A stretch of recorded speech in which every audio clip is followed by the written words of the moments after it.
नमस्कार साथियों, आज हम बीए थर्ड ईयर के लिए नया टॉपिक लेकर आए हैं। अंतर्राष्ट्रीय राजनीति पर शीत युद्ध का प्रभाव। इससे जो पिछला वीडियो था उसमें हमने आपको बताया था कि द्वितीय विश्व युद्ध के बाद अंतर्राष्ट्रीय राजनीति में यूएसएसआर और यूएसए का टकराव का दौर रहा और वो 1991 तक चला, जब यूएसएसआर यानी सोवियत संघ का विघटन हो गया। इस टकराव के पीछे क्या कारण थे, इसकी पीछे की कहानी या इनके कारणों पर हम पिछले वीडियो में चर्चा कर चुके हैं। अब हम इस बात पर बात कर रहे हैं कि शीत युद्ध ने अंतर्राष्ट्रीय राजनीति को किस तरह से प्रभावित किया, कौन कौन से बदलाव लेकर आया, किस तरह के जो संकट हैं वो उपजे।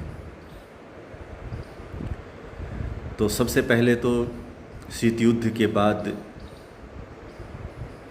अंतर्राष्ट्रीय राजनीति में जो द्विध्रुवीय व्यवस्था की शुरुआत हुई, यानी कि दुनिया में दो गुट बने। एक गुट सोवियत संघ का बना, दूसरा अमेरिका के नेतृत्व में बना। अमेरिका के नेतृत्व वाले ग्रुप को पूंजीवादी गुट कहा गया और यूएसएसआर के नेतृत्व वाले गुट को साम्यवादी गुट कहा गया।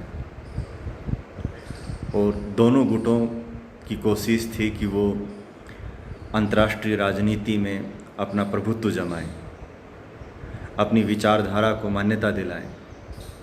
इसके लिए उन्होंने तमाम हथकंडे अपनाए, नैतिक अनैतिक कोशिशें की।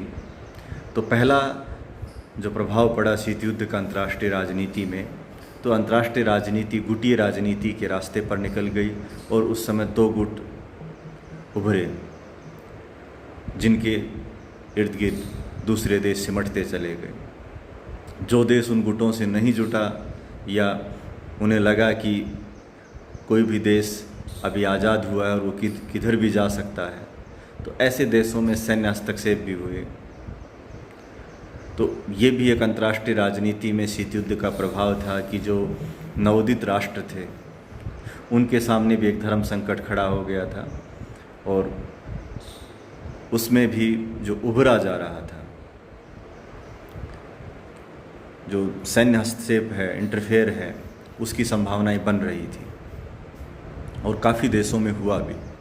जैसे हम हंगरी का लेते हैं या फिर जैसे वियतनाम का मामला है, लंबे समय तक जो सैन्य हस्तक्षेप बना रहा। फिर जो शीत युद्ध का अंतर्राष्ट्रीय राजनीति पर एक अन्य जो प्रभाव है वो ये रहा कि जो परमाणु हथियार की होड़ है वो बहुत तेज़ी से बढ़ी। हमने बताया था कि 1945 में जब अमेरिका ने जापान पर अणु बम का हमला किया, तो उससे पहले विश्व समुदाय अणु बम की विभीषिका से बहुत परिचित नहीं था और लोगों को नहीं लगता था कि कोई ऐसा भी हथियार होगा या बम होगा जो कुछ मिनटों में ही किसी शहर को शमशान बना दे, तबाह कर दे। तो अंतर्राष्ट्रीय राजनीति में देशों को लगा कि हमें सुरक्षित रहना है तो हमें भी इस तरह के जो अणु बम विकसित करने होंगे। भले ही उनका प्रयोग करने की नौबत ना आए, लेकिन डराने के लिए या जो संतुलन स्थापित करने के लिए ज़रूरी है। कहते हैं नहीं भाई, जो दूसरे राष्ट्र को भी ये पता होना चाहिए कि ये भले बल का प्रयोग ना करे लेकिन इसके पास बल प्रयोग की योग्यता है। तो राष्ट्रों में ये पहले ये था कि भाई वैसे जो हथियार बना रहे थे, बंदूकें बना रहे थे, सेना लंबी चौड़ी बड़ी बड़ी सेनाएं बना रहे थे, उन्हें लग रहा था कि एक देश को सुरक्षित रहने के लिए इनकी ज़रूरत है, टैंकों की ज़रूरत है, गोला की ज़रूरत है, बारूद की ज़रूरत है, बंदूकों की ज़रूरत है। लेकिन पता चला कि एक अणु बम ऐसा हथियार है जो सब धरे रह जाएंगे, गोला बारूद अणु ये बम जो वगैरह हैं, तो उसके बाद जब फ्रांस ने, ब्रिटेन ने, चाइना ने, रसिया ने, इन देशों ने जो 15-20 वर्षों में शीत युद्ध, इसके जो द्वितीय विश्व युद्ध की समाप्ति के बाद अणु बम का विकास किया, परमाणु बम हथियार बनाए, और एक होड़ मची कि किसके पास ज़्यादा हथियार हो। पहले हथियार बने, फिर हथियारों में भी तेज़ी से इजाफा होने लगा, एक दूसरे से जो आगे जाने की जो होड़ लगी, तो उसने जो अंतर्राष्ट्रीय राजनीति में परमाणु हथियार के एक होड़ को जन्म दिया शीत युद्ध ने। फिर शीत युद्ध का एक अन्य जो प्रभाव रहा कि उसने जो सैन्य गुटों का जो निर्माण है उसको प्रमोट किया।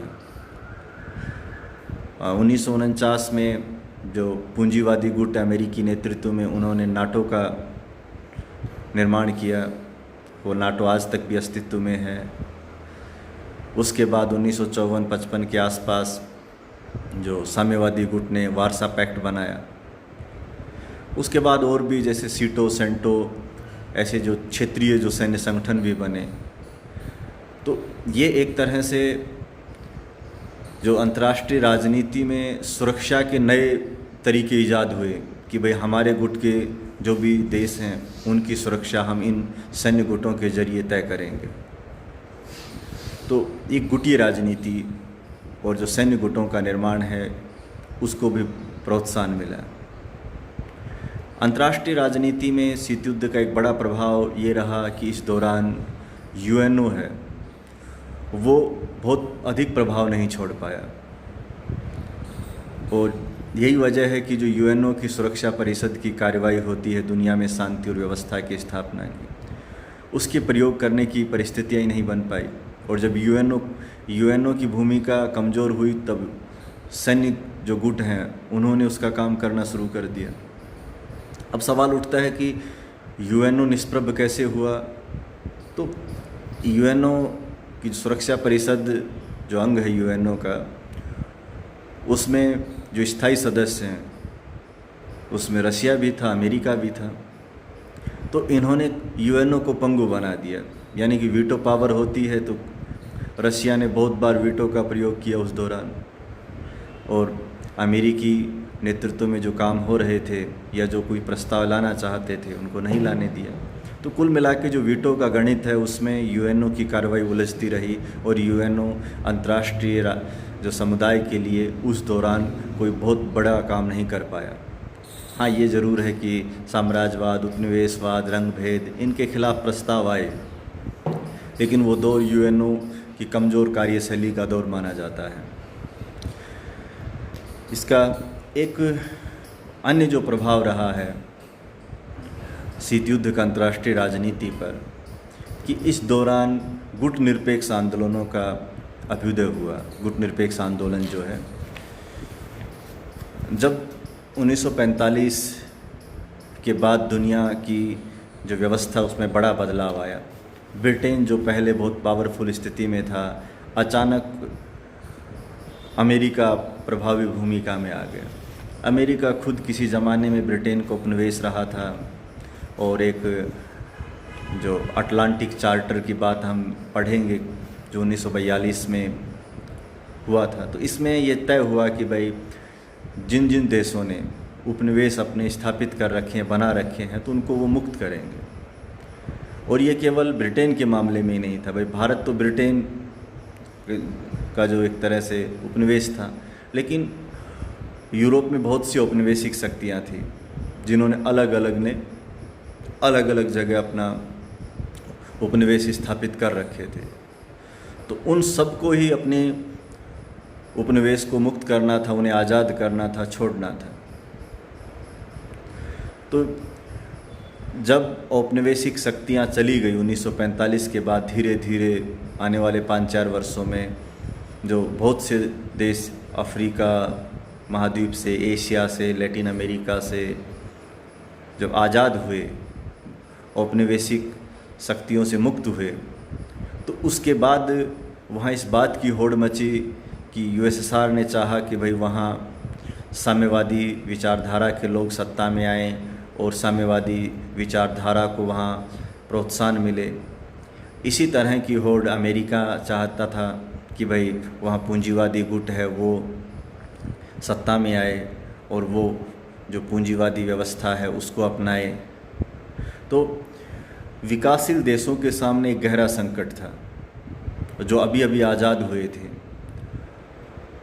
पहले ही उनकी जो आर्थिक व्यवस्था है वो चौपट थी। उपनिवेशवाद के दौरान उनका काफ़ी शोषण हुआ था। उनके सामने एक बड़ी चुनौती थी कि आने वाले समय में वो अपने नागरिकों को बेहतर जीवन दें, बुनियादी सुविधाओं की पूर्ति करें, शिक्षा, स्वास्थ्य, सड़कें, बिजली, उद्योग, कृषि, बहुत क्षेत्रों में काम करना था, सब कुछ करना बाकी था। उनको तो जो विरासत में मिला था वो एक तरह से उजड़ी हुई जगह मिली थी, जिसे बसाना उनकी जिम्मेदारी थी। उस समय की जो राजनीतिक नेतृत्व था उसकी पहली जो चुनौती थी। तो इन देशों में कुछ देशों ने तो पूंजीवादी गुट में शामिल होना स्वीकार किया, कुछ साम्यवादी गुट की तरफ चले गए। लेकिन भारत सहित बहुत से विकासशील देशों की एक सोच थी कि भाई वो गुटीय राजनीति में नहीं फंसेंगे बल्कि निर्गुट रहेंगे। इसलिए गुट निरपेक्ष आंदोलन का निर्माण हुआ कि वो यूएनओ पर वो यकीन करते थे और इनका ये कोशिश रही इनकी कि भाई जो यूएनओ हो वो शक्तिशाली बने और अंतर्राष्ट्रीय राजनीति में जो भी अव्यवस्थाएं हैं, दिक्कतें हैं, उनका समाधान यूएनओ के जरिए किया जाए, ना कि गुटीय राजनीति के जरिए किया जाए। इसलिए इन देशों ने स्वीकार किया कि हम ना तो यूएसएसआर के गुट में जाएंगे, ना ही हम अमेरिकी गुट में जाएंगे, बल्कि हम दोनों गुटों से दूर रहेंगे और आपस में हम अपना सहयोग करेंगे। लेकिन गुट निरपेक्ष आंदोलन का ये मतलब नहीं था कि वो अंतर्राष्ट्रीय राजनीति से तटस्थ हो गए या बस एक संत की तरह दुनियादारी को छोड़ के चले गए। उनका मतलब ये था कि वो गुटीय राजनीति से दूर रहेंगे और जो अंतर्राष्ट्रीय स्तर पर शांति व्यवस्था और एक बेहतर दुनिया के निर्माण के लिए जो कोशिश उन राष्ट्रों से हो सकती है वो कोशिश उनके द्वारा की जाएगी। तो ये गुट निरपेक्ष आंदोलन का उद्देश्य था। और वो जो दो गुटों में बटी दुनिया है उसके बीच एक तीसरा गुट आया, जो किसी संघर्ष या शक्ति संघर्ष के लिए नहीं आया बल्कि दुनिया में शांति और व्यवस्था की स्थापना के लिए आया। तो बेसिक बातें जो शीत युद्ध के जो प्रभाव की हैं वो यही हैं। इसमें कुछ और जो भी सुझाव होंगे तो आपको बताया जाएगा। पुस्तकों में आपको इससे भी ज़्यादा जो प्रभाव मिल सकते हैं, लेकिन जो मोटे मोटे प्रभाव हैं उनका हम जिक्र आपके सामने किया है। धन्यवाद।